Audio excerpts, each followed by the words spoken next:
Kenapa programmer gajinya gede menurutmu? Pertama, karena pasar dan juga tren tren. Karena programmer itu ada karena kebutuhan dari tren dan juga pasar.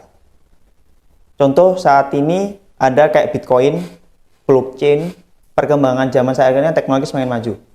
Pasti pasar, tren, ketika udah ada tren, kebutuhan programmer juga semakin meningkat. Jadi yang menentukan programmer itu gaji tinggi karena ada trennya tadi. Dan juga kebutuhan dari teknologi, dari perusahaan ini tadi ya. Karena bisnis yang paling utama adalah agility-nya. Apakah bisnis bisa lebih cepat atau tidak? Teknologi itu adalah fasilitasnya, prasarannya, supaya bisnisnya lebih cepat.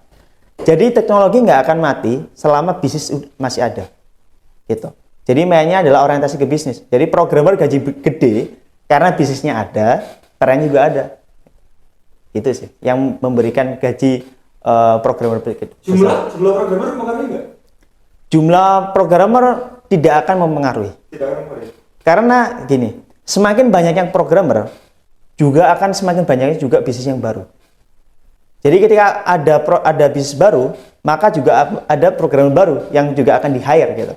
Dan juga meskipun kuantitas banyak, yang dinilai adalah kualitas kalau untuk programmer. Kalau semisal semakin banyak programmer yang masuk ke perusahaan, tetap perusahaan ada leveling programmernya. Karena misal ada senior programmer, middle programmer, junior programmer, itu akan diklasifikasikan oleh perusahaannya gitu. Itu ya, karena semakin banyak pun nggak ada pengaruhnya. Yang penting perusahaan juga pertama nggak mau rugi. Dia akan mengklasifikasikan programmer tersebut sesuai dengan grade-nya, gitu ya, grade-nya. Kan nggak ada ya perusahaan, oke, semua programmer aku gaji 10 juta, 8 juta semuanya. Kan nggak mau kan, pasti rugi perusahaan itu. Pasti kuantitas yang lebih banyak adalah junior programmer, yang lebih banyak adalah junior programmer, masuk ke middle programmer, baru senior programmer lebih mengkerucut, lebih itu. Jadi gitu sih. Jadi yang menilai adalah kualitasnya, bukan kuantitasnya gitu.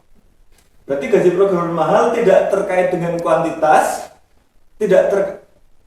tapi lebih pada ke kualitas dan tren. Tren gitu. Karena semakin ada tren, maka akan semakin mahal. Trennya blockchain, trennya sekarang adalah Bitcoin. Gimana cara kita bisa membuat NFT dan juga sebagainya ya. Semakin banyak itu, programmer akan semakin dinilai semakin lebih tinggi. Ya kalau semisal dia programnya punya kemampuan untuk blockchain ya. Tapi kalau semisal kemampuan dia hanya berkutat pada oke lah hanya di website saja, pasti ya lebih kalah dengan yang blockchain ini tadi. Karena kualitasnya lebih tinggi. Gitu. Jadi meskipun kuantitasnya ada banyak ya, blockchainnya ada banyak. Misalkan programnya blockchain ada 100 gitu ya.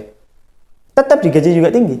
Karena kalau kita bandingkan dengan program yang lain, ini masih minoritas. Teknologi ini masih minoritas dan pasti dibutuhkan ke perusahaan banyak. Apalagi industri sekarang ada industri 4.0. Mau lagi ke 5.0 juga. Jadi pasti sangat dibutuhkan. Nah, itu kan berarti endingnya tetap programmer harus tidak fokus ke satu hal dong, Mas? Iya. Berarti tetap harus mempelajari banyak hal. Ya, itu tuntutannya ya. Ketika kita ingin jadi sebuah programmer yang bisa menyesuaikan dengan tren dan juga zaman. Dan nggak semua programmer bisa kayak gitu. Ya. Tapi kalau dibilang apakah itu sebuah tuntutan dan keharusan, iya. Karena programmer ketika dituntut untuk seperti itu dan supaya bisa survive, ya karena ya harus belajar hal baru gitu. Karena programmer di teknologi, di IT kenapa gajinya besar ya? Karena dia harus belajar terus dengan tren yang baru. Bukan yang kayak kerja seperti PNS gitu kan.